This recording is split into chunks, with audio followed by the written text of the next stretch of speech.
नमस्कार प्यारे विद्यार्थियों, स्वागत है आप सभी का DYS मैथ्स क्लासेज में। तो आज के इस क्लास में हम बात करेंगे क्लास 12th के मैथ्स के पहले चैप्टर जिसका नाम है रिलेशंस एंड फंक्शन, उसके एक्सरसाइज 1.2 के सॉल्यूशंस पे। कल इसके पहले हमने जो क्लास ली थी उसमें भी हम जो है इस चैप्टर के एक्सरसाइज 1.2 के क्वेश्चन पे कुछ डिस्कस किया था, जिनमें हम एक क्वेश्चन कर दिए थे और वो वीडियो काफ़ी ज़्यादा लंबा हो गया था क्योंकि उसमें कुछ इंट्रोडक्शन भी था। इंट्रोडक्शन बताने के चक्कर में और उस क्वेश्चन को थोड़ा ज़्यादा डिटेल बताने के चक्कर में वो वीडियो थोड़ा ज़्यादा लंबा हो गया था। तो आज हम जो बचे हुए क्वेश्चन हैं उन पे या देखेंगे कि अगर और भी लेक्चर मुझे बनाना पड़ जाएगा तो मैं और बनाऊंगा, क्योंकि मुझे इस वीडियो को बहुत ज़्यादा लेंथ में नहीं रखना है, यानी कि 50 से 55 मिनट का ये वीडियो होना चाहिए ताकि आप आराम से देख सकें, आप मतलब आपको बोरिंग फील ना हो। इस वजह से अगर 3 लेक्चर में बनेगा तो 3 लेक्चर में कंप्लीट कराऊंगा, अगर 2 में हो पाएगा तो 2 में तो ये नहीं हो पाएगा, ये तो श्योर है। तो आज लेक्चर नंबर 2 हो रहा है, यानी कि पार्ट नंबर 2 हो रहा है। सॉरी, लेक्चर तो ये मुझे याद नहीं है लेक्चर नंबर कितना है, 12 या 13 होगा, जो भी है मुझे याद नहीं है। पर एक्सरसाइज 1.2 में ये पार्ट नंबर 2 होगा उनके सॉल्यूशंस का। तो पार्ट नंबर 2 में हम बात करेंगे क्वेश्चन नंबर 2 से, और क्वेश्चन नंबर 2 से लेके टोटल इस एक्सरसाइज में टोटल हमारे हैं टोटल 12 क्वेश्चन है, 12 क्वेश्चन है टोटल। तो 12 क्वेश्चन हमें करने हैं। अब उसके लिए मुझे कितना लेक्चर बनाना पड़ेगा वो देखेंगे, जिस हिसाब से यहाँ पे क्वेश्चन कवर हो पाएगा उस हिसाब से देखा जाएगा। एक्चुअली क्या है ना कि ये जो टॉपिक है, ये जो चैप्टर है, ये थोड़ा मतलब कहने का ये हुआ कि ये एक्सप्लेन करने वाला चैप्टर है। इसमें व्याख्या बहुत ज़्यादा करना पड़ता है, बहुत ज़्यादा इसमें लिखना पड़ता है, थ्योरेटिकल टाइप का ये चैप्टर है। इस वजह से इसमें बहुत ज़्यादा टाइम लगता है। ट्रिग्नोमेट्री वगैरह में इतना टाइम नहीं लगेगा, पर इसमें लग रहा है। तो इसी वजह से इसमें कई सारे लेक्चर मुझे बनाने पड़ जा रहे हैं, और आपको भी लग रहा होगा कि कितने दिनों से ये चैप्टर चल रहा है। तो अभी फ़िलहाल ये चैप्टर 2-3 और लेक्चर चलेगा, 2-3 नहीं, ये चैप्टर जो है, एक सेकंड रुक जाइए, चेक करके बताते हैं, क्योंकि इसके बाद भी एक्सरसाइज होगी ना। इसके बाद जो है वो है मिसलेनियस एक्सरसाइज।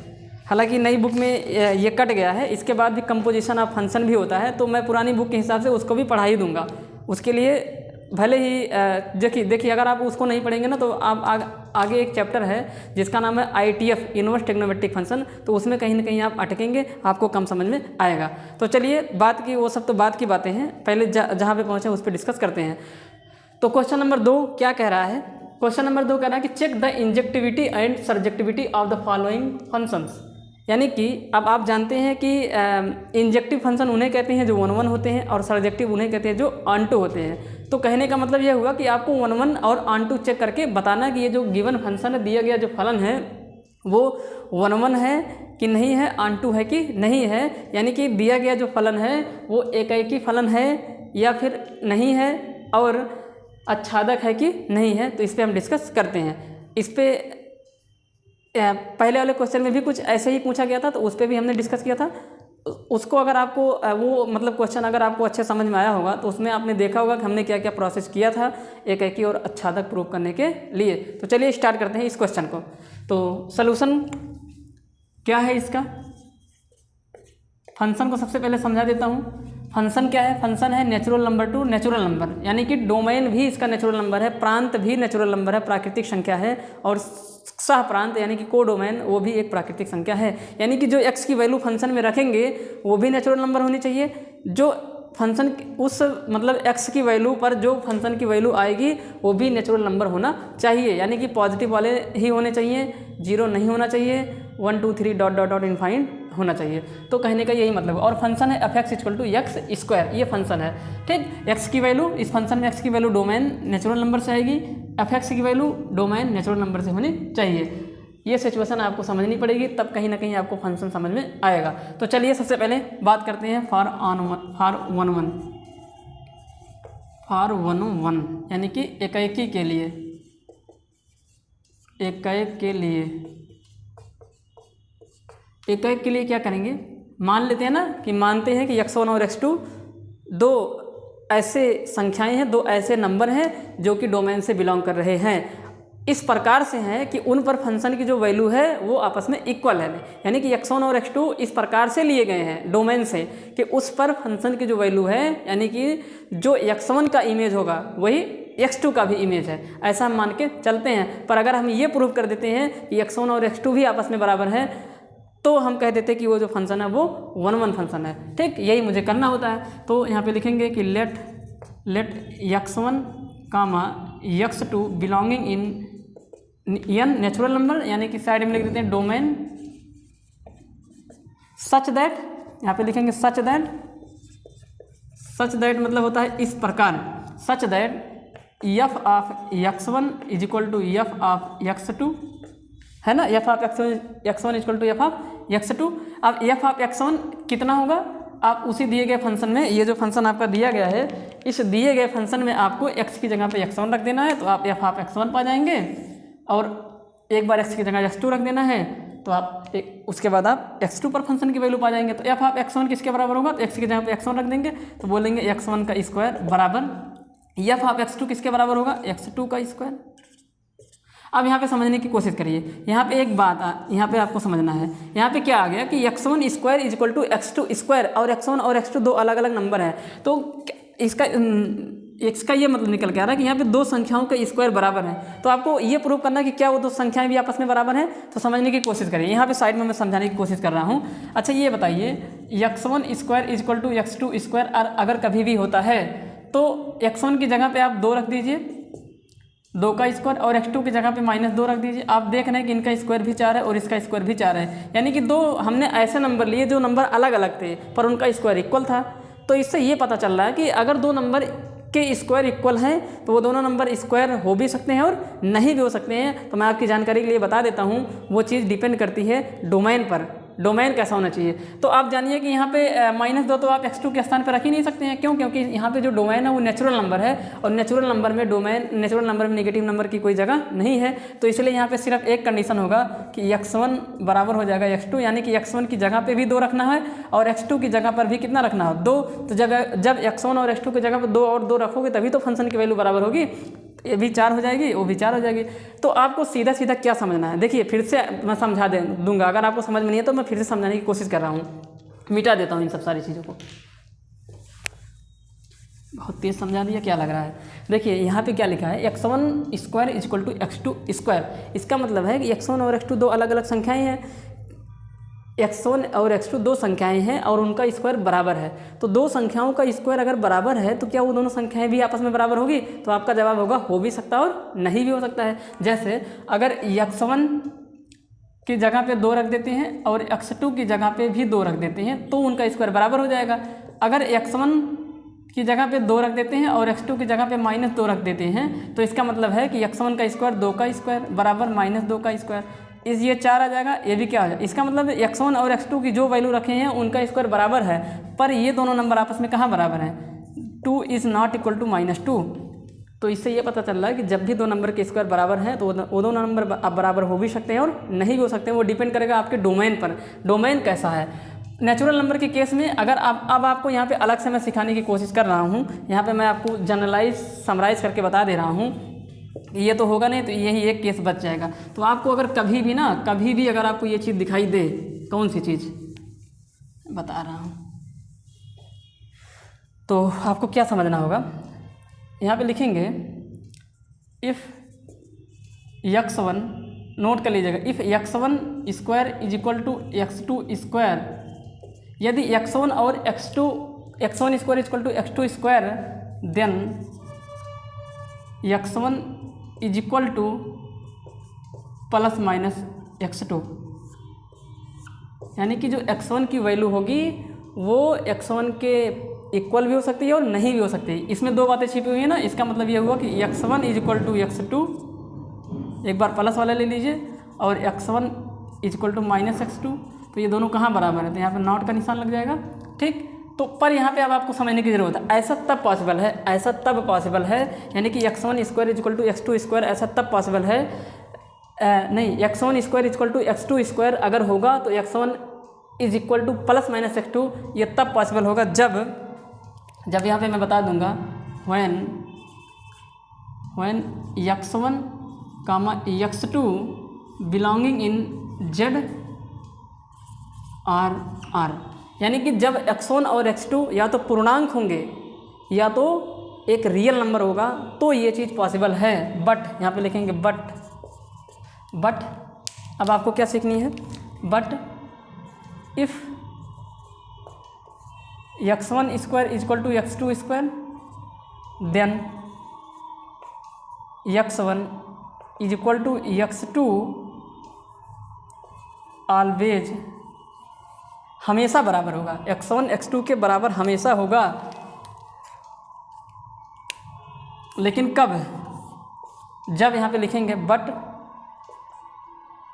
फॉर दिस, यहाँ पे लिखेंगे व्हेन, या व्हेन जब x1 comma x2 belonging in natural number और पॉजिटिव रियल नंबर। चाहे नेचुरल नंबर को पॉजिटिव रियल नंबर भी बोला जाता है, यानी कि धनात्मक वास्तविक संख्याएं। अरे यार गलत हो जाएगा, धनात्मक वास्तविक संख्याएं कहाँ हो पाएगा, ये तो मिस्टेक हो जाएगा। नहीं नहीं नहीं नहीं, ये सिर्फ तभी पॉसिबल हो जाएगा जब जो x1 और x2 होगा वो बिलोंग करेगा कहाँ से, नेचुरल नंबर से, या फिर पॉजिटिव रियल नंबर होगा, तो ये सिचुएशन बन जाएगी, अदरवाइज नहीं बनेगी। तो ये बात आप याद रखे रहना। तो यहाँ पे आप देखिए वो केस आपका बन गया, वो केस आपका बन गया। क्या केस बना कि x1 square equal to x2 square, it means x1 is equal to x2 only. यहाँ पे क्या लिखेंगे, ओनली, यही केस बनेगा। क्यों? क्योंकि जो यहाँ पे डोमेन है वो आपका रियल नंबर नहीं है, ना तो पूर्णांक है, वो आपका क्या है, एक प्राकृतिक संख्या है। और प्राकृतिक संख्या में माइनस कभी आ ही नहीं सकता है, यानी कि मैं दूसरा वाला नंबर -2 नहीं ले सकता हूँ। तो सिर्फ ये वाला केस आपका बचेगा, ये वाला केस क्या हो जाएगा, यहाँ से कैंसिल हो जाएगा। वरना यहाँ पे बनता दोनों केस, जैसे देखिए ना यहाँ पे 2 केस बनता है, जब ये चीज़ होगी तब ये होगी, और इसका इसके 2 मतलब निकल के आते हैं, या तो मतलब ये भी हो सकता है और ये भी हो सकता है, पर ये वाला कैंसिल। क्यों? क्योंकि ये चीज़ कहाँ इसमें बिलोंग कर पाएगा, डोमेन में आएगा नहीं, तो सिर्फ एक केस होगा। यहाँ पे लिख देंगे हेंस अतः फंक्शन 1 होगा, हेंस फंक्शन इज 1 अतः जो फलन है वो एकाएकी है। हिंदी में लिख देंगे एकाएकी फलन है, या एकाएकी या एकाएक फलन है ये। ठीक, तो समझ जाइएगा आप लोग। अब बात करते हैं आंटो की। अब मैं बात करता हूँ आंटो की। आंटो में सिखा दे रहा हूँ आपको। आंटो के लिए देखिए आपके पास जो है कई सारे तरीके होते हैं, जिसमें आप ग्राफ से भी कर सकते हैं, या फिर आप जो है आप उसकी डोमेन को, डोमेन अगर रेंज के बराबर है, अगर डोमेन रेंज के बराबर है तो भी जो है आप कह सकते हैं कि हाँ वो आंटू है, कुछ भी कर सकते हैं। अब देखिए ध्यान से देखिए, फॉर आंटू यहाँ पे लिखेंगे फॉर आंटू, यानी कि आच्छादक के लिए, आच्छादक के लिए, आच्छादक के लिए क्या करेंगे देखिए, तो ध्यान से देखिए क्या लिखा गया है, ध्यान से देखिए। फंक्शन क्या है, f(x) equal to x square, आपका ये फंक्शन है। और आप सभी जानते हैं कि एक्स स्क्वायर की वैल्यू कभी भी निगेटिव नहीं होती है, यानी कि वो कभी भी 0 से छोटी नहीं होगी। 0 हो सकती है, 0 से बड़ी हो जाएगी, पर 0 से छोटी नहीं होगी। मैथ्स में 0 से छोटा होने का मतलब होता है निगेटिव, और 0 से बड़ा होने का मतलब होता है पॉजिटिव। तो यानी कि इसका मतलब ये निकल कर आ रहा है कि एक्स स्क्वायर जो होगा वो 0 से बड़ा हो सकता है, पर कितना बड़ा, इनफाइनाइट तक। तो एक्स स्क्वायर इनफाइनाइट तक मतलब इनफाइनाइट से छोटा, तो एक्स स्क्वायर की जो वैल्यू होगी। अब देखिए मैं यहाँ पे क्या कर रहा हूँ ना, कि फंक्शन की रेंज निकालने की कोशिश कर रहा हूँ, क्योंकि डोमेन मुझे मालूम है नेचुरल नंबर है। अगर मैं रेंज निकाल दूँ, रेंज का मतलब ये हो जाएगा कि f(x) की वैल्यू कहाँ से लेके कहाँ तक जाएगी, क्या हो सकती है, यानी कि उसकी मिनिमम वैल्यू क्या है और मैक्सिमम वैल्यू क्या है। तो अभी हमने बताया कि एक्स स्क्वायर कभी भी निगेटिव हो ही नहीं सकता है, यानी कि वो हमेशा पॉजिटिव होगा, यानी कि 0 से बड़ा होगा। 0 से कितना बड़ा होगा, प्लस इनफाइनाइट तक। इनफाइनाइट से हर चीज़ छोटी होती है, तो इसका मतलब ये इनफाइनाइट है। एक्स स्क्वायर क्या है, इनफाइनाइट से छोटा होगा, और बड़ा किससे होगा, 0 से। 0 के बराबर ही हो सकता है, यानी किसी भी नंबर का स्क्वायर 0 भी तो हो सकता है, पर 0 से छोटा कभी नहीं होगा, निगेटिव कभी नहीं होगा। अब आप जानते हैं कि एक्स स्क्वायर किसके बराबर है, f(x) के, तो एक्स स्क्वायर के जगह पे आप f(x) रख देंगे, तो f(x) छोटा हो गया इनफाइनाइट से, और बड़ा हो गया, बराबर होगा किसके, 0 से। अब इस चीज़ को आप जो है इंटरवल के फॉर्म में करना जानते हो। इसका मतलब है कि f(x) जो है वो बिलोंग कर जाएगा कहाँ से कहाँ तक। देखिए 0 के बगल में इक्वल के भी साइन लगा है, तो आपको मालूम होगा 11th क्लास में पढ़े, यहाँ पे क्लोज्ड इंटरवल लगेगा, ये बन जाएगा 0 कामा इनफाइनाइट के पीछे हमेशा ओपन इंटरवल लगता है, ऐसा सब लोग जानते हो। तो f(x) बिलोंग कर गया यहाँ से, यानी कि फंक्शन की जो रेंज है, range of the function, range of the function, यानी कि फलन का जो परिसर है, फलन का परिसर किसके बराबर आ गया, तो आप बोलेंगे कि फलन जो है वो हमेशा 0 या 0 से बड़ा होगा पर इनफाइनाइट से क्या होगा, छोटा होगा। तो रेंज इसका ये निकल के आ गया, रेंज इसका ये है। और डोमेन क्या उसका, डोमेन पूरा का पूरा नेचुरल नंबर है। अब नेचुरल नंबर में 0 कहाँ आता है भाई, नेचुरल नंबर में 0 आता है, तो इसका मतलब है कि यहाँ पे जो डोमेन है वो रेंज के बराबर नहीं हुआ। इसका इससे ये पता चल रहा है, और हमने यही तो बताया था कि ऑन टू फंक्शन में जो रेंज होता है वो कोडोमेन के क्या हो जाता है, बराबर हो जाएगा। तो इसका मतलब ये निकल के आ रहा है कि यहाँ पे अगर ये रेंज भी नेचुरल नंबर हो जाता तो हम कह देते कि रेंज और डोमेन आपस में बराबर हो गए हैं, इसलिए यह ऑन टू फंक्शन है। यहाँ पे लिखेंगे हेंस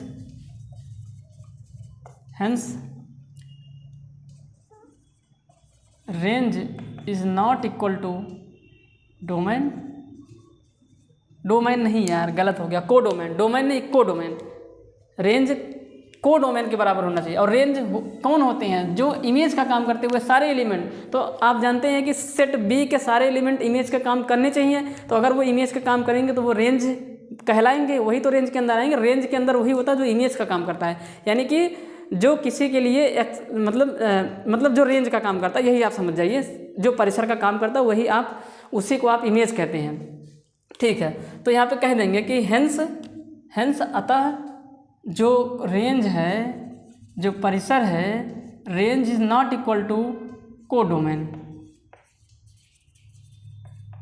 यानी कि परिसर प्रांत के बराबर नहीं आया, सह प्रांत के बराबर नहीं आया। इससे ये पता चल रहा है कि ये जो फंक्शन है, ये जो फलन है, अतः f(x) is not onto function, यानी कि यह आच्छादक फलन नहीं है, आच्छादक फलन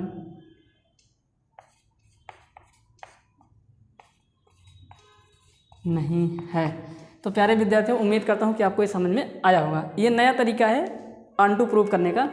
अब क्या करते हैं कि आप जिससे सीखे हुए हैं कि आप मैपिंग के द्वारा सीखते हैं, या फिर आप ये देखते हैं कि क्या प्रत्येक y के लिए x बिलोंग कर रहा है। अगर प्रत्येक y, देखिए ऐसे ही तो आपने सीखा है, आपने यही तो सीखा है कि यहाँ के प्रत्येक एलिमेंट के लिए यहाँ तीर जाना चाहिए, यानी कि y के हर एक एलिमेंट के लिए एक x होना चाहिए। यानी कि और दूसरे शब्दों में इसको यह कह सकते हैं कि प्रत्येक y की वैल्यू पर x की क्या कोई वैल्यू मिल रहा है। अगर प्रत्येक y की वैल्यू पर x की वैल्यू मिलेगा तो इसका मतलब प्रत्येक y के लिए x है, और हम कह देंगे कि वो जो फंक्शन है वो ऑन टू फंक्शन है। इसको दूसरे तरीके से समझने की कोशिश करते हैं, जैसे फीलिंग के साथ आप कर सकते हैं इस चीज़ को। जैसे देखिए, इसको भी कर सकते हैं आप, ये भी एक तरीका है, तो आप इसको नोट कर लीजिएगा। इस तरीके से ये जो फंक्शन होता है वो आपका ऑन टू फंक्शन नहीं है ये, ठीक है। तो आपने अभी देखा कि ये दूसरा तरीका था मतलब प्रूफ कराने का, रेंज निकाल दिए फंक्शन की। इसका मतलब है कि अब मैं उसको दूसरे तरीके से देखिए कैसे सिखाता हूँ आपको। फंक्शन क्या है आपका, देखिए इससे सिखा देता हूँ, ऐसे ही आप लोगों ने ज़्यादा बेटर ढंग से सीखा है। तो देखिए, डोमेन नेचुरल नंबर होने चाहिए, यानी कि एक हो, ऐसे ना 1 2 3 4 5 dot dot dot dot dot, ये आपका रफ वर्क रहेगा, याद रखे रहना। कोडोमेन भी क्या है, 1 2 3 4 5 डॉट डॉट डॉट, ऐसे है, ये कोडोमेन है। अब ध्यान से देखते चले जाइए, आपका जो फंक्शन है वो क्या है, f(x) बराबर है x का स्क्वायर, यानी कि फंक्शन में x की वैल्यू कहाँ से आएगी, डोमेन से आएगी। ये आपका डोमेन है, ये आपका कोडोमेन है, यानी कि ये आपका प्रांत है, और ये आपका सह प्रांत है। अब देखिए ज़रा तो ध्यान से। अच्छा, x की वैल्यू यहाँ से उठा के रखिए, तो x का मान 1 रखिए, x की वैल्यू कितनी रखेंगे 1, तो f(x) की वैल्यू कितनी आएगी बताइए, यानी कि f(1) कितना आएगा, यानी कि फंक्शन की 1 पर वैल्यू कितनी आएगी, 1 का स्क्वायर बराबर 1, तो इसका मतलब है 1 तो यहाँ चला गया। दूसरा देखिए, 2 रख दीजिए, जब 2 रखेंगे, x की वैल्यू 2 रखेंगे तो 4 बन जाएगा, 2 का किस पे चला गया, 4 पे चला गया। 3 रख दीजिए, 3 का किस पे जाएगा, यहाँ कहीं 9 आएगा, उस पे जाएगा। तो ज़रा मुझे बताइए, ये जो 2 है, ये जो 3 है, ये किसी के लिए इमेज का काम करेंगे, नहीं करेंगे ना, क्योंकि वो उसी के लिए इमेज का काम करेंगे जिसका स्क्वायर ये 2 होगा, जिसका स्क्वायर ये 3 होगा, तो इस डोमेन में आए हुए किसी भी एलिमेंट का स्क्वायर ना तो 2 होगा, ना तो 3 होगा, ना तो 5 होगा, ना तो 7 होगा। तो इसका मतलब ये निकल कर आ रहा है कि इसमें कई सारे एलिमेंट ऐसे हैं जो इमेज का काम नहीं करेंगे। तो यहाँ पे लिख दीजिए क्लियरली, आप यहाँ पे इसको दूसरे तरीके से कह सकते हैं। आप कन्फ्यूजन में मत पड़िएगा, ये आप रफ डायग्राम से आप फिल कर लीजिएगा और लिखिएगा, चूँकि दो जो कि कोडोमेन यानी कि सह प्रांत का एक एलिमेंट है जिसका प्रांत में कोई भी, यानी कि ये छूट गया ना। और ऑन टू की डेफिनेशन क्या है कि कोई भी एलिमेंट ऐसा नहीं होना चाहिए जिसका प्री इमेज ना बने, तो यहाँ पे इन सब का नहीं बन रहा है। अतः प्रांत में कोई भी एलिमेंट नहीं है जो 2 के लिए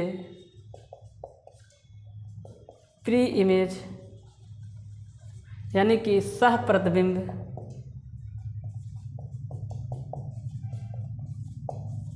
का कार्य करे। अतः फलन आच्छादक नहीं है, नहीं है। तो इस तरह से हम कह देंगे कि ये जो फलन है वो आच्छादक नहीं है। ठीक, तो और इसको तीसरे ढंग से भी समझ सकते हैं। तीसरे ढंग से समझने की कोशिश करिए। देखिए कैसे, तीसरा क्या तरीका है इसका, तीसरा मेथड क्या हो सकता है। देखिए फलन आपका क्या है, f(x) = x²। और तीनों फलन के कंक्लूजन से लास्ट में यही बात निकल के आएगी, f(x) = x²। और हमने बताया था f(x) को क्या कह दीजिए, y = x²। अब आप बोलेंगे, आपको हमने बताया था कि ये तो y की वैल्यू है, पर ऑन2 के लिए आपको x की वैल्यू निकालनी है y के टर्म में। तो यहाँ से निकालेंगे ना, तो आप बताइए ज़रा मुझे x किसके बराबर होगा। तो आप बोलेंगे x बराबर रूट के अंदर क्या, y। x बराबर क्या हो जाएगा, रूट के अंदर y। अब ध्यान से देखिए, चलिए रखते हैं, x की वैल्यू किसके बराबर हो जाएगी, रूट के अंदर y की वैल्यू के बराबर हो जाएगी। ठीक है, अब y की वैल्यू यहाँ से देखिए, अब y की वैल्यू रखेंगे, क्या प्रत्येक y के लिए ये डिफाइन है, ज़रा चेक करते हैं। यानी कि प्रत्येक y, यहाँ पे y की प्रत्येक वैल्यू के लिए यहाँ x की वैल्यू निकलनी चाहिए, और y की जो वैल्यू होनी चाहिए वो एक नेचुरल नंबर होनी चाहिए, और x की जो वैल्यू आए वो भी एक नेचुरल नंबर होनी चाहिए। यानी कि x की जो वैल्यू निकलेगी y के किसी भी वैल्यू पर वो यहाँ पे बिलोंग करना चाहिए। तो देखिए, ध्यान से देखिए, आप यहाँ पे समझने की कोशिश करें, आपको ज़रूर समझ में आएगा। मैं ऐसी उम्मीद करता हूँ, ये सबसे ही आसान है, आप यहाँ से फील भी कर सकते हैं। तो देखिए कैसे, ध्यान से देखिए, इसको मैं मिटा देता हूँ ताकि आपको अच्छे से समझ में आए। तो देखिए, तो यहाँ से x की वैल्यू x की वैल्यू किसके बराबर आएगी, रूट y की। तो हमने बताया था कि आपको क्या करना होता है कि y की वैल्यू पे चेक करना होता है कि आपको क्या चेक करना होगा कि y की प्रत्येक वैल्यू पर x मिल रहा है कि नहीं मिल रहा है। यानी कि जब मैं y की डिफरेंट वैल्यू रखता हूँ तो क्या उसके लिए x की कुछ वैल्यू आ रही है। ऐसा तो नहीं कि अनडिफाइंड हो जा रहा है, इनफाइनाइट नहीं आना चाहिए। तो देखिए कैसे, तो y की वैल्यू आपको कहाँ से रखना है, ये यहाँ से रखना है। तो y की वैल्यू 1 रखिए, तो ये √1 हो जाएगा, √1 x = √1। तो आप जानते हैं कि इधर से इसको रूट निकाल देंगे, कितना हो जाएगा 1। यानी कि 1 के लिए यहाँ गया तीर, यानी कि ये प्री इमेज का काम किया इस 1 के लिए। आगे √2 रख दीजिए, तो x = नहीं, x नहीं है, x² है, नहीं x ही तो है, हाँ ठीक है। तो देखिए, जब आपने यहाँ पे क्या किया, जब यहाँ पे, ठीक, ये तो सही था, जब हम क्या किए कि जब हम x की वैल्यू को 2 रखें, नहीं y की वैल्यू को, जब हम y की वैल्यू को 2 रखें तो मेरा जो x आया वो √2 आया। अब √2 मतलब इसको रूट तो निकल नहीं पाया, तो इसका मतलब है कि यहाँ पे जब y 2 था, इस 2 के लिए मुझे x में √2 खोजना पड़ेगा। जहाँ पे √2 लिखा होगा वही उसके लिए प्री इमेज का काम करेगा। और आप जानते हैं कि ये √2 नेचुरल नंबर नहीं है, नेचुरल नंबर ये नहीं है। तो इससे ये पता चल रहा है कि इस 2 के लिए x में कोई भी प्री इमेज नहीं है। तो यहाँ से आप कह सकते हैं कि ये 2 छूट गया। 3 रखेंगे, 3 भी छूट जाएगा। 3 रखेंगे जब y की वैल्यू, तो x की वैल्यू √3 आएगी, तो इसके लिए भी नहीं है। तो वही चीज़ हमने वहाँ पे जो लिखा था जस्ट आप वहाँ लिख सकते हैं, जबकि ऑनटू फंक्शन कहता है कि प्रत्येक y के लिए एक यक्स होना चाहिए, एक या एक से अधिक यक्स हो जाएगा तो भी काम चल जाएगा, पर यहाँ तो एक भी नहीं मिल रहा है, तो इससे ये पता चल रहा है ये सब सारे छूट जाएंगे, इसलिए ये ऑनटू नहीं हो पाएगा। तो उम्मीद करता हूँ कि आपको ये समझ में आया होगा। अब बात करते हैं इसके दूसरे वाले पार्ट के, पहले ही क्वेश्चन के दूसरे वाले पार्ट पे डिस्कस करते हैं। वो क्या, इसमें कई सारे पार्ट हैं, पहले वाले दूसरे वाले क्वेश्चन में जो है वो कई सारा पार्ट है, और सब में आपको यही बताना कि ये वो इंजेक्टिव है कि सर्जेक्टिव है, यानी कि 1-1 है कि ऑनटू है कि नहीं है, यही सारी बातें आपको बतानी है। तो देखिए दूसरा वाला फंक्शन क्या है और उसका डोमेन क्या है, इस पर भी चर्चा कर लेते हैं। दूसरे फंक्शन की डोमेन और रेंज पे भी बात कर लेते हैं। तो देखिए दूसरा वाला क्या कह रहा है, हाँ एफ जेड टू जेड, आपकी बार जो फंक्शन है वो डिफाइन है, दूसरा है ये एफ है आपका जेड टू जेड, यानी कि पूर्णांक डोमेन भी होगा और कोडोमेन भी पूर्णांक होगा। आपकी बार जो फंक्शन है वो दिया गया है, फिर से एफ एक्स की जो वैल्यू है वो एक्स के स्क्वायर है, स्क्वायर के बराबर है। तो सबसे पहले 1-1, सबसे पहले क्या करेंगे 1-1 और 1-1 यानी कि इंजेक्टिव यानी कि एक, इसके लिए क्या करेंगे सबको मालूम है, मान लेंगे, हिंदी में लिख देते हैं, माना x1 comma x2 belonging in domain Z जो कि क्या है, ये पूर्णांक का एक सेट है। इस प्रकार से है, इस प्रकार है कि एफ ऑफ x1 फंक्शन की x1 पर value is equal to f of x2। अब एफ ऑफ x1 किसके बराबर होगा, एफ ऑफ x1 किसके बराबर होगा, तो यहाँ से देख के बताइए, x की जगह पे x1 रखेंगे तो x1 का स्क्वायर, तो यहाँ आ जाएगा x1 का स्क्वायर बराबर x2 का स्क्वायर। तो अभी जस्ट थोड़ी देर पहले हमने आपको बताया कि यदि x1 square equal to x2 square, तो दो बातें होती हैं, x1 x2 आपस में बराबर भी हो सकता है या x1 x2 आपस में बराबर नहीं भी हो सकता है, पर वो डिपेंड करेगा किस में, डोमेन पे। तो यानी कि यहाँ पे x1 और x2 बराबर भी हो सकता है और नहीं भी हो सकता है। नहीं होने का मतलब ये निकल के आ रहा है, इससे ये पता चल रहा है कि यहाँ पे जो x1 होगा वो प्लस माइनस x2 होगा, यानी कि x1 की वैल्यू 2 भी हो सकती है, x2 की वैल्यू भी 2 होगी, x2 की वैल्यू -2 भी हो जाएगी, क्योंकि -2 अब की बार यहाँ पे लिया जाएगा। ध्यान से देखिए अब की बार डोमेन क्या है, डोमेन आपका क्या है, पूर्णांक है, तो x2 निगेटिव भी ले सकते हैं, तो यहाँ पे दोनों केस चलेगा, एक नहीं होगा, पर ऑनटू के लिए सिर्फ x1 इक्वल टू x2 ही चाहिए, ठीक। तो इसलिए यहाँ पे लिख देंगे हेंस, यहाँ पे लिखेंगे ना, यहाँ सिर्फ x1 इक्वल टू x2 नहीं है, बल्कि x1 इज माइनस x2 है, जो कि बराबर नहीं है आपस में। अरे x1 is equal to minus x2 लिखेंगे तो ये दोनों आपस में कहाँ बराबर होंगे, जो कि इक्वल नहीं है। अतः ये फंक्शन एकाएकी फंक्शन नहीं है। एकाएकी होने के लिए सिर्फ x1 और x2 चाहिए, यहाँ पे दोनों केस आ रहा है, सिर्फ एक केस चाहिए। यहाँ पे लिख देंगे अतः फलन एकाएक फलन नहीं है, अतः फलन एकाएक नहीं है। Hence the function is not injective function, तो ये इंजेक्टिव नहीं है, ठीक। तो मैं यहाँ पे जो है एक चीज़ मैं लिख के दिखा दे रहा हूँ आपको, साइड में समझा दे रहा हूँ। कभी भी अगर आपको ज़िंदगी में कभी भी अगर आपको ऐसा कभी मिले कि x1 और x2 की पावर एक इवन नंबर हो, यानी कि x1 की पावर एक इवन नंबर हो इज इक्वल टू x2 की पावर भी इवन हो, तो और साथ ही साथ ध्यान से सुनते जाइएगा, साथ ही साथ अगर x जो है x1 का मैं x2 की जो डोमेन है वो कहाँ से बिलोंग करने चाहिए, अगर वो आपका नेचुरल नंबर हुआ, अगर वो आपका नेचुरल नंबर हुआ और नेचुरल नंबर हो जाए या फिर पॉजिटिव रियल नंबर हो जाए, यानी कि धनात्मक वास्तविक संख्या अगर हो जाएगा, तो हमेशा याद रखे रहिएगा ये बात, x1 इक्वल टू x2 ही होगा और दूसरा वाला ऑप्शन हो ही नहीं सकता है। x1 इक्वल टू x2 होगा, ये हमेशा होगा, हमेशा होगा, हमेशा होगा, सिर्फ एक केस ही बनेगा, ऑलवेज ऐसा होगा, हमेशा ऐसा होगा। दूसरा यानी कि इवन नंबर होना चाहिए, पावर क्या होनी चाहिए, इवन। एग्जाम्पल के लिए देखिए, जैसे एग्जाम्पल में दिखाना चाह रहा हूँ, x1 square equal to x2 square अगर है और x1 कामा x2 अगर बिलोंग कर गए नेचुरल नंबर से यानी कि प्राकृतिक संख्या से या फिर रियल नंबर, पॉजिटिव वाले रियल नंबर से, तो यहाँ पे x1 बराबर x2 हमेशा होगा और कोई ऑप्शन हो ही नहीं सकता है। आप फिर ऐसे दो नंबर सेम ही होंगे जिनके स्क्वायर आपस में बराबर होगा, अलग अलग हो ही नहीं सकते हैं, क्योंकि माइनस आप रख नहीं सकते हैं जो कि नेचुरल नंबर के अंतर्गत आता नहीं है, रियल पॉजिटिव रियल नंबर के अंतर्गत आता नहीं है। दूसरा आपको क्या सीखना है, दूसरा आपको ये सीखना है कि यदि x1 की power even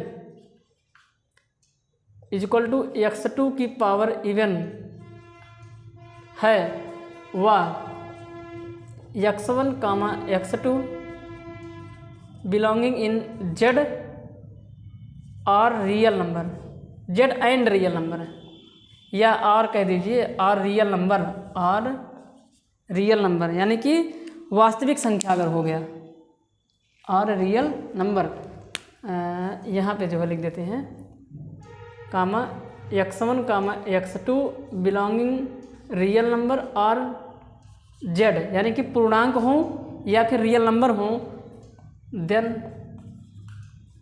x1 is equal to x2 and x1 is equal to minus x2 always, ये चीज़ हमेशा होगी। या इन दोनों को अगर मैं समराइज करके लिखूं तो आप हमेशा ये लिख देंगे कि x1 is equal to minus x2 यानी कि x1 की वैल्यू x2 के बराबर भी हो सकता है और माइनस x2 के भी, माइनस नहीं, यहाँ पे प्लस माइनस लिखना पड़ेगा। क्या लिखना पड़ेगा, प्लस और माइनस लिखना पड़ेगा। यहाँ पे प्लस ही तो लिखा है, माइनस छोड़ दिया क्या, प्लस और माइनस, तो प्लस और माइनस होगा, तो यहाँ पे हमेशा ये चीज़ होगी, ऑलवेज हमेशा ये चीज़ होगी। जैसे अगर अब मान लीजिए एग्जांपल के लिए, जैसे मैं एग्जांपल और देना चाह रहा हूँ, जैसे मैं अगर कभी भी आपको लगे कि x1 की घात 4 बराबर x2 की घात 4 है और x1 comma x2 belonging in real number है, तो x1 is equal to minus x2 होगा हमेशा। माइनस क्यों बोलता हूँ यार बार बार, प्लस माइनस होगा, क्या होगा, प्लस माइनस होगा, ऑलवेज ये होगा, ये चीज़ ऑलवेज होगी, यानी कि दोनों सिचुएशन हो जाएगा। यानी कि आप समझने की कोशिश करिए ना, अगर आप x1 की वैल्यू 2 रखते हैं, x2 की वैल्यू 2 रखते हैं, तो 2 की पावर 4 जो होगी वो 2 की पावर 4 होगी। अच्छा, x1 की वैल्यू आप अगर 2 रखते हैं और x2 की वैल्यू -2 रखते हैं, तो देखिए 2 की पावर 4 बराबर -2 की पावर 4, 2 की पावर 4 किसके बराबर हुआ, 2 दूनी 4 दूनी 8 दूनी 16, ये 16 के बराबर हुआ। ये -2 की पावर 4 का मतलब -2 गुणे -2 गुणे -2, तो -4 बार गुणा होगा तो क्या बन जाएगा, प्लस बन जाएगा। तो इससे ये पता चल रहा है कि x1 और x1 की वैल्यू 2 भी हो सकती है और -2 भी हो सकती है। इसका मतलब है कि वो प्लस और माइनस दोनों के बराबर हो सकती है। आप यहाँ पे समझने की कोशिश करें।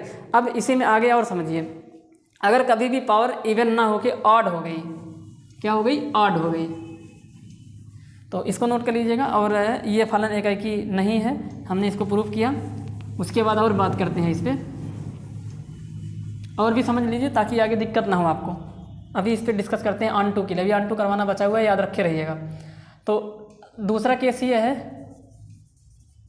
व्हेन x1 की पावर एक ऑड नंबर हो, ऑड मतलब विषम हो, इज इक्वल टू x2 की पावर एक ऑड हो, ऑड का मतलब होता है विषम संख्या, then x1 is equal to x2 always, ये ऑलवेज होगा, ये हमेशा ही होगा, हमेशा होगा, हमेशा होगा, इसमें कोई नहीं काट सकता है। इसमें 2 केस नहीं बनेगा, सिर्फ एक केस बनेगा, x1 और x2 हमेशा क्या होगा, बराबर होगा। ये बात आप समझने की कोशिश करें। एग्जाम्पल देखिए इसका, एग्जाम्पल ये है कि अगर मान लीजिए x1 के स्थान पे 3 रखेंगे, x2 के स्थान पे -3 रखेंगे, तो उनका स्क्वायर बराबर हो ही नहीं सकता है। तो ऐसे नंबर लेने हैं जिनका स्क्वायर क्या हो, बराबर, तो यहाँ पे 3 ही रखना पड़ेगा, क्योंकि अगर -3 देंगे तो -27 -9 बन जाएगा। अगर मान लीजिए यहाँ पे 3 रखना पड़ेगा तो 3 रखेंगे तो 27 बनेगा, तो इधर +27 उधर -27, तो कहाँ सेट हो पाएगा। जैसे मान लीजिए आपसे कहें कि x1 cube is equal to x2 cube, तो x1 और x2 की वैल्यू क्या रखें कि आपस में बराबर हो उनका क्यूब, तो एक को 3 रखेंगे, एक को -3, तो नहीं हो पाएगा, तब तो गलत हो जाएगा। तो क्या करना होगा, x1 इजिक्वल टू 3 रखना पड़ेगा और x2 की वैल्यू भी कितनी रखनी पड़ेगी, 3। तो इस वाले सिचुएशन में एक ही सिचुएशन बनती है, x1 और x2 हमेशा आपस में कैसे होते हैं, बराबर होते हैं। यहाँ पे ये बात आपको सीखनी है, जाननी है, ताकि आगे आने वाले क्वेश्चन में आपको प्रॉब्लम ना हो। तो यहाँ पे अभी आपने देखा कि वो 1 1 नहीं है। अब बात करते हैं ऑन टू की, तो इसको आप नोट कर लीजिए आराम से, ये इंपॉर्टेंट है आपके लिए। इसको साइड में आप अपने कॉपी में भी वीडियो को रोक के लिख लीजिएगा, ताकि एक बढ़िया नोट्स बन जाए आपका और एग्ज़ाम टाइम पे आप उसका रिवीजन कर सकें। ठीक, तो बात करते हैं इस वाले फंक्शन की कि ऑन टू है कि नहीं है। तो वीडियो को रोक कर नोट कर लीजिएगा इसको आप लोग। ऑन टू चेक करते हैं।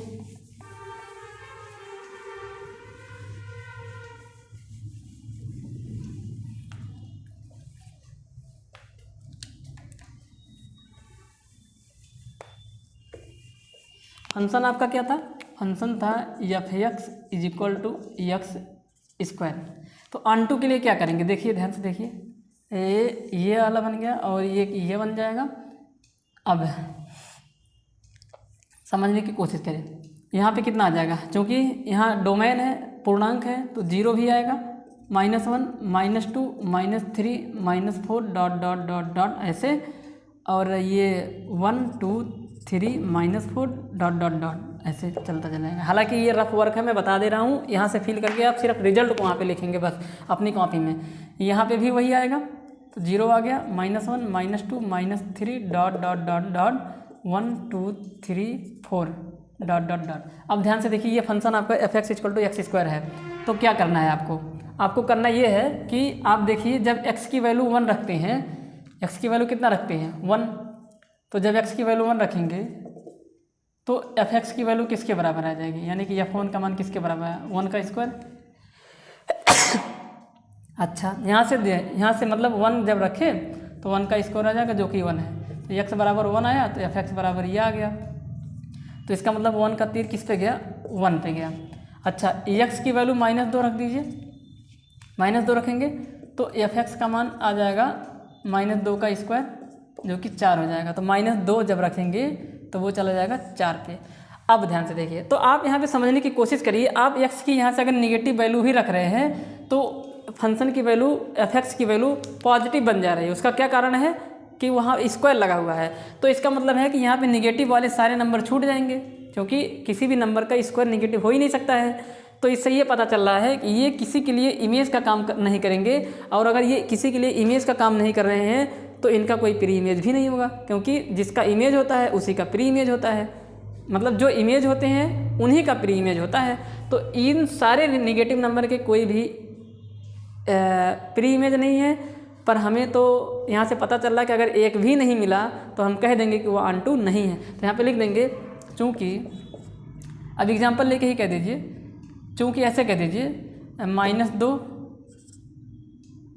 बिलोंगिंग इन Z, और यहाँ पे डाल दीजिए कोडोमेन, यानी कि सह प्रांत,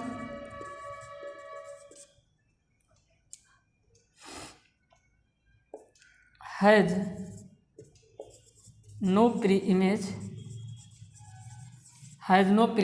इन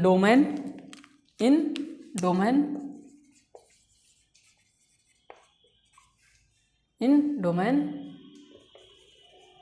hence function f(x) is not onto function, onto function। Hindi में इस बात को मैं ट्रांसलेट कर देता हूँ, लिखेंगे चूँकि -2 जो कि एलिमेंट है कोडोमेन का, जिसका डोमेन में कोई भी प्रतिबिंब सह प्रतिबिंब नहीं है, इसलिए फलन f(x) एक आच्छादक फलन नहीं है। बस आपको इतना ही करना है। तो वो जो फंक्शन था 1 1 भी नहीं था और 1 1 भी नहीं था और ऑनटू भी नहीं है। अच्छा 1 को भी हम फिल करा देते हैं। 1 में क्या है कि x देखिए 1 क्या है, प्रत्येक x के लिए सिर्फ और सिर्फ एक इमेज होना चाहिए और वो यूनिक होना चाहिए, 2 इमेज नहीं बनने चाहिए। तो जैसे यहाँ से -2 रखेंगे x की वैल्यू, तो -2 के लिए 4 है और यहाँ पे 2 है, इसके लिए भी 4 है। तो ध्यान से देखिए ना, यहाँ पे समझने की कोशिश करिए। यहाँ पे जो -2 आया है, यहाँ पे जो 2 आया है और यहाँ पे एक 4 है। तो जब x की वैल्यू डोमेन से x की वैल्यू 2 रखते हैं तो फंक्शन की वैल्यू 4 आ रही है। और हमने बताया था आपको कि फंक्शन की वैल्यू ही इमेज होती है। किस पर इमेज बनी है? 2 पर। तो जब -2 रखे थे तो भी 4 आ गया, +2 रखे तो भी 4 आ गया। इसका ये मतलब निकल के आ रहा है कि ये जो 4 है ना, ये 2 लोगों के लिए इमेज का काम कर रहा है। तो इसका मतलब 4 जो इमेज का काम कर रहा है वो एक यूनिक इमेज नहीं है। और 1 की डेफिनेशन कहती है कि यूनिक इमेज होना चाहिए, यानी कि अगर वो किसी के लिए इमेज का काम किया तो दोबारा और किसी के लिए x के एलिमेंट के लिए वो इमेज का काम नहीं करना चाहिए। पर ऐसा नहीं हो रहा है, ये -2 और 2 दोनों के लिए कर रहा है। 1 की डेफिनेशन को ये फेल कर दे रहा है, इसलिए ये 1 फंक्शन नहीं है। देखिए आप फीलिंग के साथ पढ़िए, कितना मज़ा आ रहा है ये चैप्टर पढ़ने में। तो उम्मीद करता हूँ कि आपको समझ में आ रहा होगा। अब इसी में तीसरा है, तीसरे पे डिस्कस कर देते हैं। क्वेश्चन नंबर 3, मतलब दूसरे का तीसरा पार्ट है।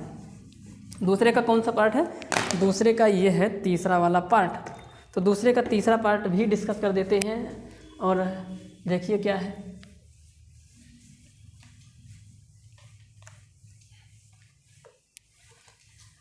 हो सकता है कि आज ये वीडियो थोड़ा सा बड़ा बने, पर कोई बात नहीं है। थोड़ा सा बड़ा बनने का मतलब ये है कि 1 घंटे से भी ऊपर बन सकता है या 1 घंटे के अंदर ही ख़त्म कर देंगे। अभी तक तो ये दूसरा वाला ही क्वेश्चन कर रहे हैं, मुझे लगा हो जाएगा। इतना समझाना पड़ रहा है, क्या ही करें, क्योंकि मैं जानता हूँ ना, मैं ऑफलाइन कोचिंग पढ़ाता हूँ तो मुझे मालूम है कि कितने काबिल बच्चे होते हैं। तो इस वजह से मुझे इतना ज़्यादा डिटेल में पढ़ाना पड़ रहा है। और अगर इसको बहुत ज़्यादा डिटेल में नहीं पढ़ाएंगे तो बड़ी समस्या होगी आपके लिए, समझ ही नहीं पाएंगे आप, इससे भागेंगे। तो आपको भागने से बचा रहे हैं। और अगर ये चैप्टर एक बार आपको समझ में आ जाएगा तो मज़ा आ जाएगा पढ़ने में भाई। तो इसलिए पूरा जी जान के साथ इसको अच्छे से मेहनत के साथ पढ़ें, ताकि कोई भी समस्या ना हो और आपको लगे कि हाँ कुछ पढ़े हैं। फंक्शन से जो डर लगता था वो डर आप अपने अंदर से ख़त्म कर दीजिए।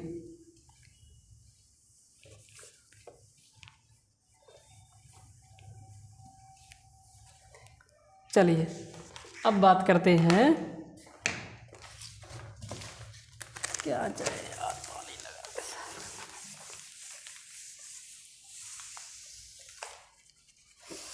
अब बात करते हैं इसके तीसरे वाले पार्ट की। तीसरे वाले पार्ट की क्या फंक्शन दिया गया है उस पर बात करते हैं। इसमें कहा है कि f(x) फंक्शन है, यानी कि f है real number to real number है, real number to real number है,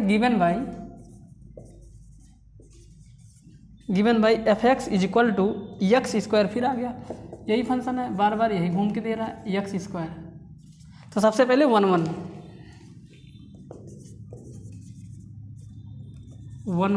और इसी को बोलते हैं इंजेक्टिव, कन्फ्यूज मत हो जाइएगा। इसी को बोला जाता है एकाएकी,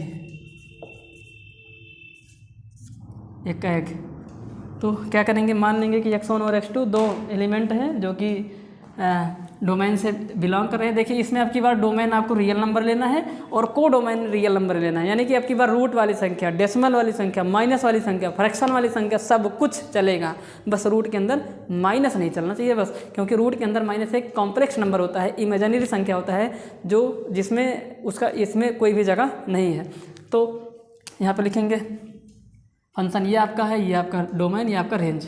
function domain to range define होता है। तो लिखेंगे let x1, x2 belonging in real number, side में लिख देंगे डोमेन।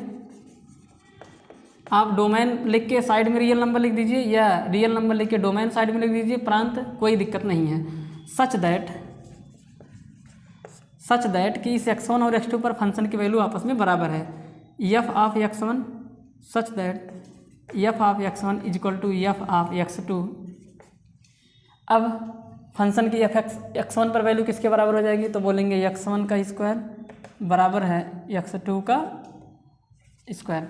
और अभी आपने देखा था कि अगर x1 और x2 रियल नंबर से बिलोंग करते हैं तो x1 और x2 आपस में बराबर नहीं होते हैं, मतलब होते भी हैं और नहीं भी होते हैं, दोनों सिचुएशन डिपेंड करती है। तो इससे ये पता चल रहा है कि यहाँ पे और हमें 1 1 में सिर्फ x1 और x2 के बराबर होना चाहिए, दो सिचुएशन नहीं होनी चाहिए। यहाँ पे लिखेंगे, यहाँ पे x1 जो होगा वो प्लस माइनस x2 के बराबर हो जाएगा। इससे ये पता चल रहा है कि x1 x2 के बराबर हो भी रहा है और नहीं भी हो रहा है, अलग अलग नंबर भी आ रहे हैं। यहाँ पे लिख देंगे हेंस नॉट 1 1, अतः एकाएकी नहीं है। अब बात करते हैं ऑनटू की बात करते हैं, यानी कि आच्छादक की बात करेंगे। आच्छादक की बात करते हैं। आच्छादक के लिए क्या करेंगे, ध्यान से देखते चले जाइए। आच्छादक के लिए क्या करते हैं, आपको फील करवाने की कोशिश करते हैं। तो यहाँ पे जो है साइड में बना के दिखा देते हैं, ये आपका बन जाएगा और एक बॉक्स आपका ये है। यहाँ पे जो है रियल नंबर है इसलिए 0 भी होगा, -1 -1.5 -2 -3.4 डॉट डॉट डॉट डॉट ऐसे माइनस के सारे नंबर। यहाँ पे देखिए -5 -1 नहीं माइनस नहीं, अब की बार प्लस ले लेंगे ना, 1 2 3 3.5 और भी बड़ा बना देते हैं इसको, 3/2 8 डॉट डॉट डॉट ऐसे। चलिए इसको भी थोड़ा बड़ा ही बनाना पड़ेगा, 0 1 2 3 माइनस में 4.5 dot dot dot infinite -1 minus क्यों इधर बना दे रहा हूँ यार, मेरा दिमाग तो नहीं खराब है, 1 2 3 4 ऐसे डॉट डॉट डॉट इनफाइनाइट। अब ध्यान से देखते चले जाइए। अब इसको समझने की कोशिश करिए। यहाँ पे ना x की कुछ भी वैल्यू रखेंगे, जो fx का मान आएगा वो पॉजिटिव आएगा। क्यों? क्योंकि देखिए x की वैल्यू यहाँ मतलब जो भी लेंगे fx का मान इधर ही निकलता है तो पॉजिटिव आएगा। निगेटिव वाले की कहाँ वैल्यू, मतलब कोई मतलब इमेज, निगेटिव वाला कहाँ किसी के लिए इमेज का काम कर पाएगा। फंक्शन को देख के ही बता दीजिए ना। अब देखिए ध्यान से, अगर आप यहाँ से 1 को उठाते हैं यानी x की वैल्यू 1 रख दिए, x की वैल्यू कितना रख दिए 1, तो जब x की वैल्यू 1 रखेंगे तो फंक्शन की वैल्यू 1 का स्क्वायर तो 1 ही होगा, इस पर चला गया। ठीक, 2 रख दीजिए, 2 का स्क्वायर 4 होगा, +4 होगा, तो माइनस वाले कहाँ रह जाएंगे। किसी भी यहाँ पे x की कोई भी वैल्यू उठा दीजिए, चाहे माइनस ही उठा दीजिए, वो वहाँ फंक्शन की वैल्यू पॉजिटिव ही देगा, क्योंकि स्क्वायर हो जा रहा है ना, तो निगेटिव वाले सारे नंबर क्या हो जाएंगे, बच जाएंगे। तो यहाँ से ये पता चल रहा है। यहाँ पे लिखेंगे, क्या लिखना है, यहाँ पे लिखेंगे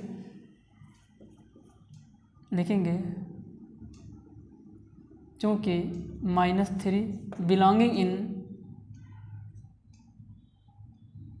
रियल नंबर कोडोमेन लिख देना यहाँ पे, यानी कि सह प्रांत,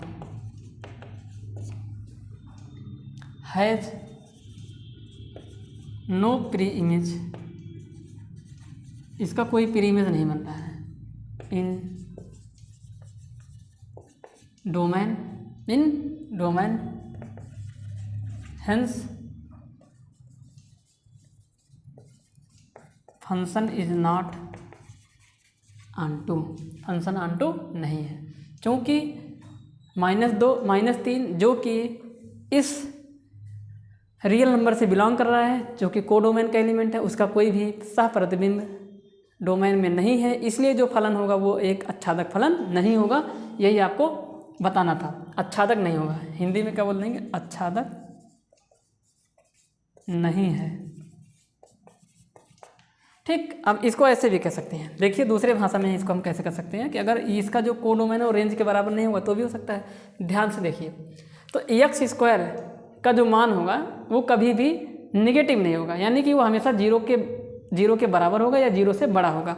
तो यानी कि आपका जो x² है, x² is never less than 0, is always is equal to 0 और ग्रेटर देन 0, बट कितना 0 से बड़ा, इनफाइनाइट से छोटा ही होगा। कोई भी नंबर कितना बड़ा हो सकता है, हमेशा वो इनफाइनाइट से क्या होगा, छोटा। तो इनफाइनाइट के बराबर कभी नहीं हो सकता। और ये x² किसके बराबर है, fx के बराबर है। एक्चुअली हम क्या कर रहे हैं कि रेंज निकालने की कोशिश कर रहे हैं कि ये जो x² है, जो fx है, उसकी रेंज क्या है, उसकी क्या वैल्यू है, यानी कि कहाँ से लेके कहाँ तक वो हो सकता है। तो fx is less than infinite and greater than or equal to 0। तो यहाँ से हम कह देंगे कि जो fx है वो बिलोंग कर जाएगा, यहाँ पे क्लोज इंटरवल लगाएंगे 0 और इनफाइनाइट, इसका मतलब है कि जीरो के इधर के सारे नंबर छूट जा रहे हैं, यानी कि -1 -2 -3 जीरो से लेकर ही, इसका ये मतलब निकल कर आ रहा है कि जीरो और जीरो से आगे सारे नंबर इनफाइनाइट को छोड़ के। यहाँ पे गलत लगा दिया, ठीक। तो यहाँ पे लिख देंगे ये पूरे रियल नंबर को नहीं दिखा रहा, क्योंकि अगर ये पूरे रियल नंबर को दिखाता तो माइनस वाले भी आते हैं। इसने कहा कि जीरो से लेके आगे जीरो से बड़ा होना चाहिए, तो जीरो से छोटा कौन कौन है, -2 -3। इसका मतलब है कि रेंज जो है वो कोडोमेन के बराबर नहीं आया। तो यहाँ लिख देंगे hence range is not equal to codomain, यानी कि कोडोमेन के प्रत्येक एलिमेंट जो हैं उनमें से कुछ ऐसे एलिमेंट हैं जो रेंज का काम नहीं कर रहे हैं, इसलिए 1 2 नहीं है, हेंस नॉट ऑन टू।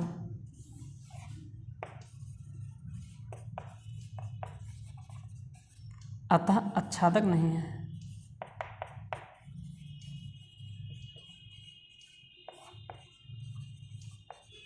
इसका तीसरा तरीका भी है। तीसरा तरीका ये है कि यहाँ पे y बराबर x², तो x बराबर रूट में वो कर देंगे। तो तीसरा तरीका भी देख लो यार, तुम लोगों को जो पसंद आए वही कर देना। तीसरा तरीका देखो क्या है इसका, तीसरा तरीका क्या है इसका। तो तीसरा तरीका बताने के लिए मुझे यहाँ मिटाना पड़ेगा इन सब सारी चीज़ों को, तो इसको आप वीडियो को रोक कर नोट कर लीजिएगा, फिर मिटा देता हूँ इसको मैं। तीसरा तरीका भी मैं आपको सिखाने की कोशिश कर रहा हूँ कि आपको मान लीजिए ये दोनों समझ में नहीं आ रहा, मज़ा नहीं आ रहा इन दोनों में, तो तीसरे से कैसे करेंगे। तो देखिए तीसरे से भी कर सकते हैं आप, परेशान नहीं होइए, हम सब कुछ बताएंगे, सारे तरीके बताएंगे, इसीलिए तो मुझे ज़्यादा लेक्चर बनाने पड़ते हैं ना इसमें। मैं सोचता हूँ कि आपको ये मज़ा आए पढ़ने में, बस और कुछ नहीं है।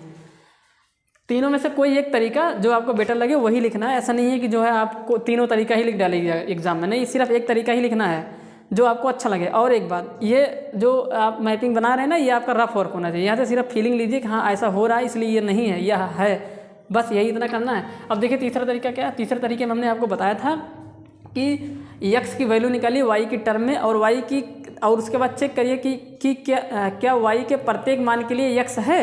अगर ऐसा है तो इसका मतलब y के प्रत्येक मान के लिए, y के प्रत्येक एलिमेंट के लिए x में कोई ना कोई प्री इमेज पाया जाएगा, और हम कह देंगे कि 1 2 है। चेक कर देते हैं, देखिए f(x) = x² है। हमने आपको पहले ही बताया है कि f(x) को आप y कह दीजिए, y = x² है। अभी ये y की वैल्यू है पर आपको चाहिए x की वैल्यू, तो बताइए x किसके बराबर होगा। आप बोलेंगे इधर से स्क्वायर निकालेंगे, हटाएंगे तो इधर इसको रूट निकाल देंगे, यानी कि रूट के अंदर y। अब y की वैल्यू पर आप चेक करना है डिफरेंट y की वैल्यू पर क्या x की डिफरेंट वैल्यू मिल रही है, तो चेक करते हैं। अब देखिए यहाँ पे लिखेंगे, चूँकि लिखेंगे पुट करेंगे, यहाँ पे पुट कर दीजिए आप y = -2, क्योंकि आ रहा है ना -2 रेंज में, -2 कोडोमेन में है, तो -2 पुट कर सकते हैं, तो -2 पुट कर दीजिए, तो ये बन जाएगा रूट के अंदर -2। तो x की वैल्यू किसके बराबर आ जाएगी, रूट के अंदर -2। और आप देख के बताइए रूट के अंदर -2 क्या यहाँ पे है भाई। रूट के अंदर -2 कहाँ से होगा, ये एक कॉम्प्लेक्स नंबर है, यानी कि इमेजिनरी नंबर है, इसी को बोल देंगे इमेजिनरी नंबर है। ये आपका एक काल्पनिक संख्या है, और काल्पनिक संख्या यहाँ पे होगा नहीं। तो इसका मतलब है कि जब आपने y की वैल्यू -2 रखा तो x अनडिफाइन हो गया, ये अनडिफाइन हो जाएगा ना, इस केस में ये क्या हो जाएगा, अनडिफाइन, अपरिभाषित माना जाएगा, यानी कि कोई परिभाषा ही नहीं है, फंक्शन डिफाइन ही नहीं है। और अगर y के किसी भी वैल्यू के लिए फंक्शन डिफाइन नहीं है तो y के उस वैल्यू के लिए, यानी कि y के उस वैल्यू का कोई भी प्री इमेज नहीं है, यानी कि y की उस वैल्यू पर x का कोई मान नहीं है, प्री इमेज नहीं है, तो इसलिए वो एलिमेंट खाली रह जाएगा, छूट जाएगा। यहाँ पे बस कह देंगे ये अपरिभाषित है। ऐसे माइनस वाले सारे नंबर के लिए इधर कुछ भी नहीं मिलेगा, तो इससे ये पता चल जाएगा कि माइनस के सारे नंबर के लिए यहाँ पे कोई भी प्री इमेज नहीं है। तो आप इस चीज़ को लिख सकते हैं, पर आपको नहीं एक ही से पता चल रहा है तो आप एक एग्जाम्पल लेके बता सकते हैं, वही बात आप वापस से आप घूम के लिखिए जो अभी हमने कुछ देर पहले लिखा था। तो तीनों तरीक़ों से आप कर सकते हैं, जो तरीका आपको बेटर लगे आप वही अपनाइए और इस क्वेश्चन को करिए, ठीक। बहुत एफर्ट लग रहा समझाने में, और मैं आपसे उम्मीद करूँगा कि आप मेरे वीडियो को फुल कंसंट्रेशन के साथ देखेंगे, क्योंकि ये चैप्टर पढ़ाने में ना पूरा एकदम जान झोंकना पड़ता है, पूरी एनर्जी लगानी पड़ती है, इतना बोलना पड़ता है ना जिसका कोई जवाब नहीं है। ये ट्रिग्नोमेट्री, इनवर्स ट्रिग्नोमेट्री ये सब आसान है, पर ये देखो ना इसमें तो हमेशा बोलना ही है, हमेशा बक बक बक बक करना है। तो समझ लीजिए आप कितना मेहनत कर रहे हैं हम, तो आप भी उतना ही मेहनत करिएगा ताकि आपको ये समझ में आए। तो चलिए बात करते हैं इसके अगले वाले पार्ट की, और पार्ट नंबर 4।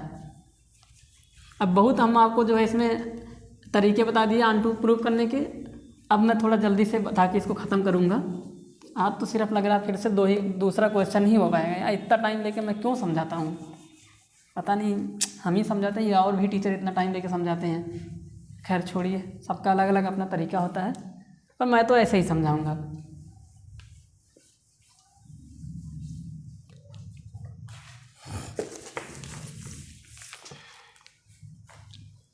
क्वेश्चन नंबर 4 यानी कि दूसरे का चौथा, क्वेश्चन नंबर 4 नहीं, इसी क्वेश्चन नंबर 2 का चौथा पार्ट है। चौथे पार्ट में कह रहा है कि एफ जो है आपका natural number to natural number आ गया। उसके बाद एफ एक्स आपका जो है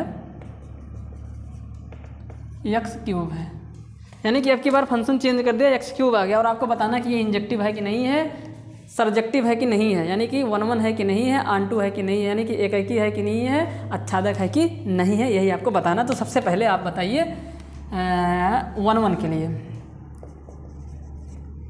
फॉर 1 1 यानी कि एकाएक, या 1 1 को दूसरे नाम से जानते हैं इंजेक्टिव। इंजेक्टिव में जैसे अभी हमने आपको आंटू में बताया था ना कि क्या प्रत्येक वाई के लिए यक्स है, तो वैसे इन 1 1 के लिए क्या करते हैं, क्या प्रत्येक यक्स के लिए वाई है, यानी कि यक्स की जो वैल्यू रख रहे हो, जब यक्स की वैल्यू रख रहे हो तो क्या वाई की कुछ वैल्यू आ रही है। अगर प्रत्येक के लिए है तो वो 1 1 होगा, और सिर्फ एक होने चाहिए। ऐसा नहीं कि कई सारे हो जाए, नहीं, कई सारे हो जाएंगे तो मैटर ख़राब हो जाएगा। यानी कि एक एक्स के लिए एक ही वाई हो, दूसरे एक्स के लिए वही वाई का काम ना करे, ठीक, तो वो फिर फिर वो 1 1 कहाँ रह जाएगा, मिनी 1 बन जाएगा। तो यहाँ पे समझने की कोशिश करिएगा। तो यहाँ पे क्या करते हैं कि यहाँ पे लिखेंगे माना x1 कामा x2 जो कि इस डोमेन नेचुरल नंबर से बिलोंग कर रहे हैं। डोमेन वाला है, ये वाला नेचुरल नंबर है। सच दैट इस प्रकार से है,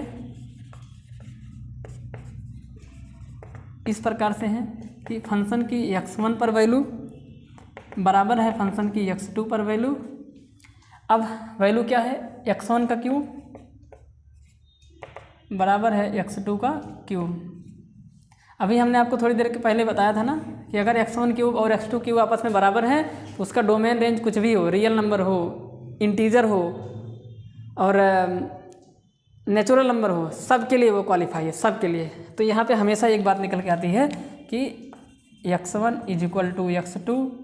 अभी आपको थोड़ी देर पहले हमने ये बात बताई थी, ऑलवेज, क्योंकि ये हमेशा, क्योंकि ये जो 3 है ना, ये पावर आड आ गई। आड के केस में हमने बताया था हमेशा बराबर ही होगा, उसका डोमेन रेंज वेंज कुछ भी हो, ठीक है। तो हेंस यहाँ पे लिख देंगे अतः, यह फंक्शन कैसे हो जाएगा,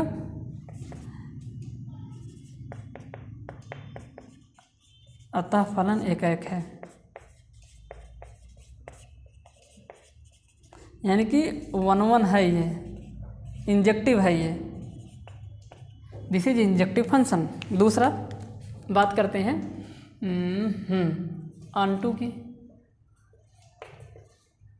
आंटू फंक्शन की बात करते हैं। फॉर आंटू क्या लिखेंगे यहाँ पे,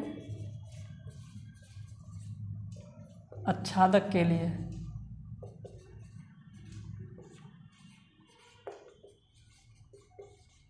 आच्छादक के लिए देखिए क्या करेंगे। तो आच्छादक के लिए क्या करते हैं,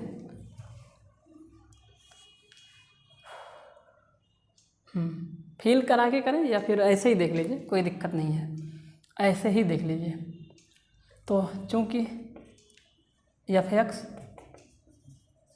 is equal to x cube, अब वाई की वैल्यू मतलब एफ एक्स को वाई लिख दीजिए, y is equal to x cube. अब मुझे बताइए एक्स बराबर क्या होगा, यहाँ से देख लीजिए, यहाँ से बताइए एक्स किसके बराबर होगा। तो आप बोलेंगे इसका क्यूब रूट निकाल देंगे। क्या निकाल देंगे, क्यूब रूट, क्यूब रूट निकाल लेंगे यहाँ पे, क्योंकि इधर से क्यूब हटाएंगे तो इसका क्यूब रूट, यानी कि यहाँ पे वाई लिखेंगे और यहाँ पे क्यूब लगा देंगे। क्या लगा देंगे, क्यूब। अब चेक करिए क्या प्रत्येक एक्स के लिए वाई मिलेगा, तो आपका जवाब होगा हाँ मिल जाएगा, क्योंकि यहाँ पे जो ना, यहाँ पे एक्स की वैल्यू कुछ भी लिखोगे, वाई की वैल्यू नहीं, ध्यान से देखिए, एक सेकंड भाई, एक सेकंड, ये नेचुरल नंबर के लिए है। अगर ये रियल नंबर के लिए होता तो ऐसा पॉसिबल हो जाता, प्रत्येक एक्स के लिए डिफाइन होता। अब ध्यान से देखिए, एक्स की वैल्यू डोमेन से आएगी, तो x की वैल्यू 1 रखते हैं, चेक करिए x की वैल्यू 1 रख देंगे। पुट अब साइड में करिए इसको, ये रफ हो रहा है, मतलब फिल करा रहा हूँ मैं यहाँ पे, आपको फिल करा रहा हूँ। या फिर आप जो है x की वैल्यू 1 रखिए, तो y की वैल्यू रख देंगे, क्योंकि y की वैल्यू पर x की वैल्यू निकालेंगे ना, y की वैल्यू 1 रख देंगे, तो x की वैल्यू कितनी आनी चाहिए, तो आप बोलेंगे रूट के अंदर 1 और इसका क्यूब रूट, तो x = 1 आ जाएगा। अच्छा, y = 2 रख दीजिए, y की वैल्यू कितना रखेंगे 2, तो आप कहेंगे कि x = 2 का क्यूब रूट, और 2 का क्यूब रूट निकल नहीं पाएगा। अब दूसरी बात ये है कि ये वाला जो x है वो कहाँ डोमेन में आएगा x, जब y की वैल्यू 2 रखेंगे तो x की वैल्यू √2 यानी कि क्यूब √2 आ गई, जो कि डोमेन में होगी नहीं। तो इससे ये पता चल रहा है कि y = 2 के लिए, y = 2 जो कि को डोमेन का एलिमेंट है, इस पर डोमेन में कोई भी एलिमेंट ऐसा नहीं है जो प्री इमेज का काम कर रहा है। इसको और फीलिंग के साथ समझाते हैं। देखिए क्या करना है आपको, यहाँ पे 1 2 3 4 डॉट डॉट डॉट डॉट लगाएंगे, क्योंकि natural number to natural number है। 1 2 3 4 5 डॉट डॉट डॉट 1। अब ध्यान से देखिए, तो y इसका मान कितना रख दिए, 1 रख दिए जब, तो 1 का तीर इस पे गया, ठीक। 2 रख दिए जब, तो 8 आ गया, जब 2 रखे तो कितना आ गया 8। अरे भाई नहीं, 2 रखेंगे तो 8 नहीं आएगा, y की वैल्यू रखना ना, 2 के लिए 2 के ऊपर क्यूब रूट लग जाएगा, जो कि नहीं है, देख लीजिए। तो इस 2 के लिए कहाँ यहाँ पे जगह है। अगर आप इसको इधर से समझने की कोशिश कर रहे हैं तो ऐसे भी समझ लीजिए। ऐसे देखिए, मान लीजिए आप उल्टा, यहाँ पे आपको उल्टा लग रहा है, y वाले में आप समझ नहीं पा रहे हैं, तो यहाँ से देखिए x की वैल्यू 1 रखेंगे तो 1 का क्यूब 1 आएगा। 2 रखिए, 2 का क्यूब कितना बन जाएगा 8, जहाँ कहीं होगा वो चला जाएगा। 3 रखेंगे तो 27 जहाँ होगा वहाँ चला जाएगा। 4 रखेंगे तो 64 जहाँ होगा वहाँ चला जाएगा। तो ये 3 किसी का क्यूब है क्या, ये 2 किसी का क्यूब है क्या, 4 किसी का क्यूब है क्या। इसका मतलब ये 2 3 4 5 ये किसी के लिए इमेज का काम नहीं कर रहे हैं। तो अगर ये किसी के लिए इमेज का काम नहीं कर रहे हैं तो इसका मतलब इनके लिए कोई प्री इमेज भी नहीं होगा। यही तो मतलब समझ के आ रहा, निकल के आ रहा। तो यहाँ पे लिख दीजिए, एक एग्जाम्पल ना होने के लिए ही काफ़ी है। तो यहाँ पे लिख दीजिए, सिर्फ एक एग्जाम्पल आपको लिखना है। लिखेंगे आप लोग, क्या लिखेंगे, लिखेंगे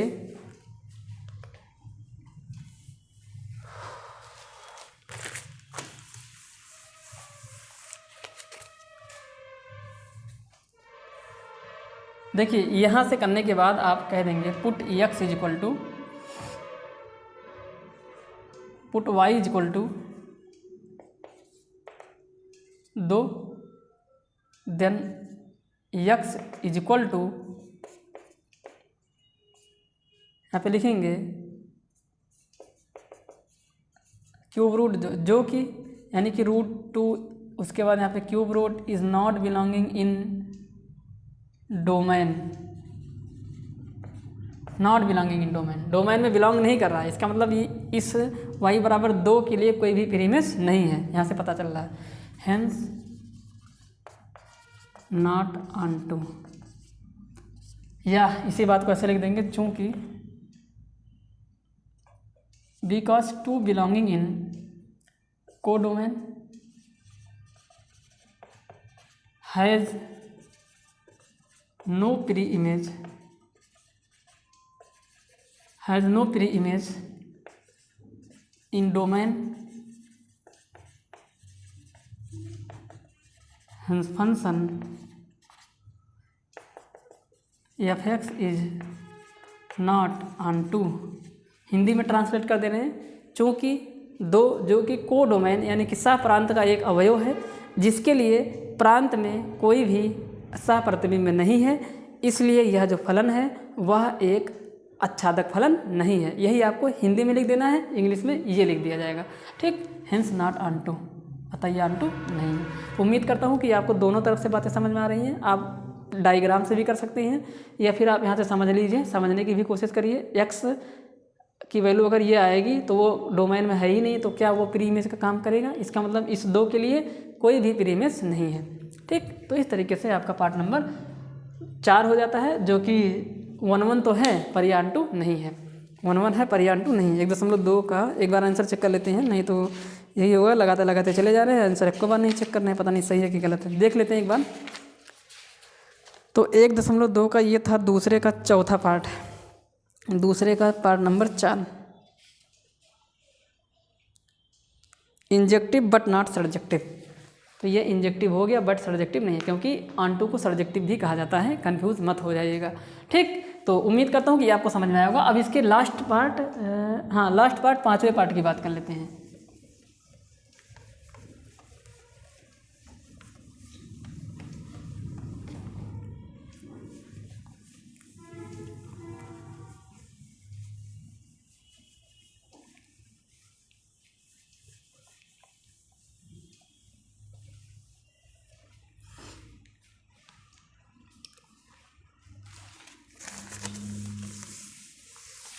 देखिए क्या है 5वां पार्ट।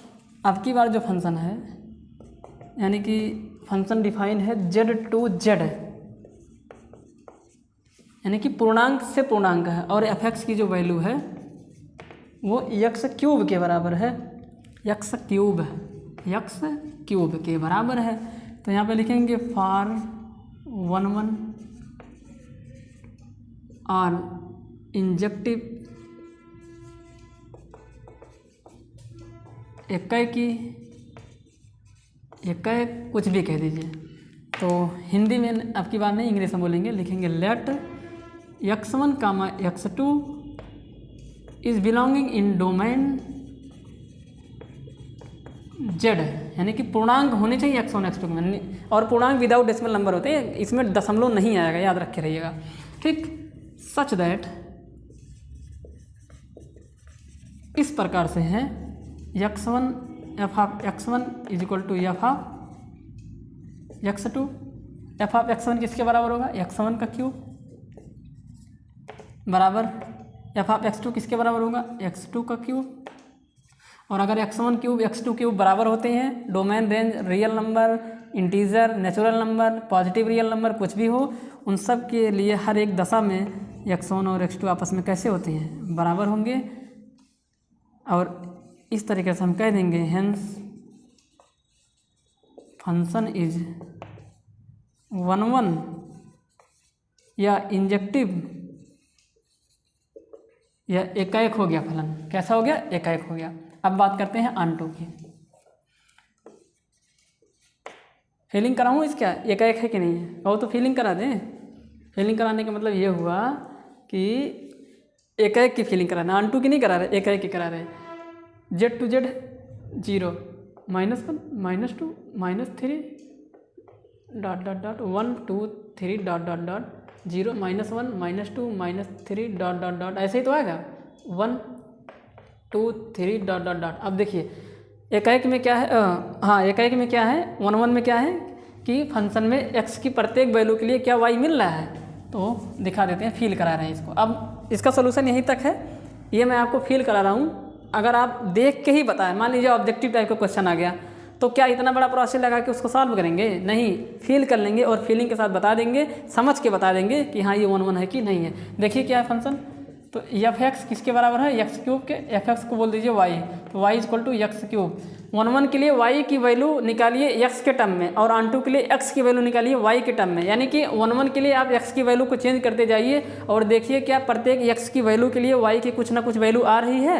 अगर प्रत्येक x की वैल्यू के लिए y की कुछ ना कुछ वैल्यू आ रही है तो वो जो फंक्शन है वो 1 1 हो जाएगा। लेकिन उसमें भी कंडीशन है कि एक x के लिए y की 2 वैल्यू नहीं आनी चाहिए। ये नहीं कि x बराबर 1 पर y की वैल्यू 1 आ गई, x बराबर -1 पे भी 1 आ गई, तब तो वो 1 1 नहीं होगा, तब वो मेन ही 1 हो जाएगा। एक x के लिए एक y, ये अगर कंडीशन बन रही है तो हम 1 1 कह देंगे। तो चेक करते हैं, देखिए x की वैल्यू यहाँ डोमेन से रखेंगे तो x की वैल्यू अगर 1 रखेंगे तो y की वैल्यू 1 का क्यूब, 2 रखेंगे तो 8 आएगा। देखिए 1 रखेंगे ना, तो जब x बराबर 1 रखेंगे तो y का मान कितना हो जाएगा, 1 का क्यूब, और 1 का क्यूब किसके बराबर हो जाएगा, 1 के, यानी कि 1 वाला तीर 1 पे गया। 2 रखेंगे जब x की वैल्यू, तो जब x की वैल्यू 2 रखेंगे तो y की वैल्यू 8 आ जाएगी। तो 2 का क्यूब किस पे चला गया, ये चला गया 8, यहाँ कहीं आया होगा, डॉट डॉट है ना, तो आया होगा। 3 रखेंगे तो 27 होगा, 4 रखेंगे तो -1 रखेंगे, मान लीजिए x की वैल्यू -1 रख देते हैं, तो -1 पे -1 का क्यूब, तो -1 तो -1 के लिए -1, ऐसे प्रत्येक नंबर के लिए आप प्रत्येक नंबर में यहाँ पे देखिए x की कोई भी वैल्यू रख दीजिए, सारे वैल्यू पर फंक्शन डिफाइन है। फंक्शन डिफाइन है तो y की वैल्यू निकलेगी, तो x की प्रत्येक वैल्यू के लिए डिफाइन है, इसलिए 1 1 है। और दूसरी बात ये है कि यहाँ पे 1 1 अच्छा x की प्रत्येक वैल्यू पर y की वैल्यू आ रही है, ये 1 1 है, इतना ही कह देना गलत है। x की प्रत्येक वैल्यू पर y की अलग अलग वैल्यू आ रही है, ये कहना सही होगा 1 1 के लिए। और आप इसमें यही पाएंगे कि x की प्रत्येक वैल्यू पर y की अलग अलग ही वैल्यू आएगी, और आएगी ज़रूर, इसलिए क्या है 1 1 है। तो बस अब आन2 के लिए क्या कर देते हैं, आन2 के लिए देखिए अब इसी में जो है आन2 भी आपको फिल करके दिखा देते हैं क्या सच में आन2 है कि नहीं है। ध्यान से देखिए आन2 के लिए क्या है।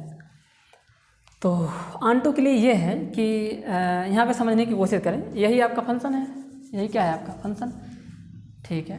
तो x की जो वैल्यू है इंटीजर टू इंटीजर है ना, हाँ इंटीजर टू ये इंटीजर है। तो देखिए ध्यान से देखिए, तो क्या कहते हैं,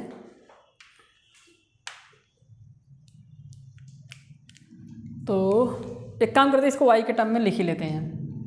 तो y equal to x³ y equal to क्या आ गया x³, तो x इक्वल टू कितना आ जाएगा रूट के अंदर y, और यहाँ पे लग जाएगा क्यूब रूट, ठीक। अब x की वैल्यू 1 रख दीजिए, तो ये y की वैल्यू कुछ निकल जाएगी। देखिए यहाँ पे ऐसे ऐसे नंबर आने चाहिए जो क्यूब रूट हो किसी न किसी के, नहीं तो मैटर ख़राब हो जाएगा। तो समझने की कोशिश करिए, तो x की वैल्यू 2 रख दीजिए। x की वैल्यू मैं क्यों रखता हूँ यार, मेरा दिमाग ही ख़राब है। x की वैल्यू नहीं रखना है भाई, x की वैल्यू नहीं, गलत हो जाएगा, मैं गलत कर रहा हूँ। y की वैल्यू रखना है, आन2 के लिए y की वैल्यू रख के x की वैल्यू निकालेंगे, मैं ही बता रहा हूँ, मैं ही बोल रहा हूँ। y की वैल्यू 2 रख दीजिए, तो रखिए, तो √2 का क्यूब बराबर में कितना आ गया x। क्या √2 बाहर निकल पाएगा, तो आपका जवाब होगा नहीं। अगर उसका क्यूब रूट निकलता तो हो पाता। अब ये यहाँ पे बिलोंग कर रहा है क्या, तो आपका जवाब होगा नहीं। तो इसका मतलब जब y की वैल्यू 2 हुई तो फंक्शन y की वैल्यू जब 2 हुई तो x का जो मान आया वो इसमें बिलोंग ही नहीं कर रहा है, इसका मतलब कोई डिफाइन नहीं, एक तरीके से कर देंगे। तब यहाँ पे लिख देंगे, साथ ही साथ साफ साफ यहाँ से पता चल रहा है, लिखेंगे अतः y जो कि y बराबर 2 जो कि एलिमेंट है इसका कोडोमेन का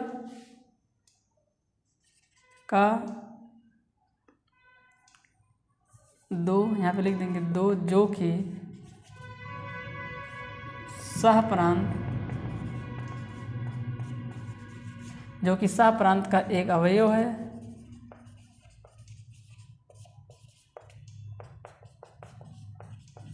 जिसका प्रांत में कोई भी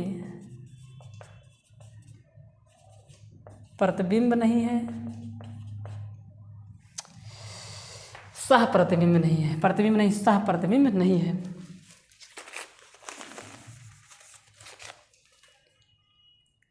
प्रांत में कोई भी सह प्रतिबिंब यानी कि प्री इमेज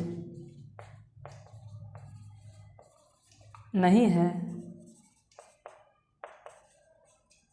अतः फलन आच्छादक नहीं है। यानी कि ये आन2 नहीं है, तो और जो फंक्शन आन2 नहीं होता वो इन2 होता है, ठीक। तो इस तरीके से इसको हम कर देंगे। इंग्लिश में इसको लिख देंगे here y belonging in codomain has no pre image in domain, hence the given function f(x) is not आन2 फंक्शन। यही आपको हिंदी इंग्लिश में लिख देनी है, ठीक। तो ये 1 1 तो है पर आन2 नहीं है, 1 1 है ये पर ये आन2 नहीं है।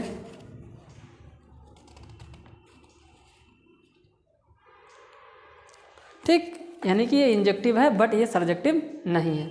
तो इस तरीके से क्वेश्चन नंबर 2 के पाँचों पार्ट पूरे हो जाते हैं। इसका मतलब यहाँ से ये आप समझिए कि यहाँ इसी क्वेश्चन में टोटल 5 क्वेश्चन थे, तो इस तरीके से ये किया जा सकता है, ठीक।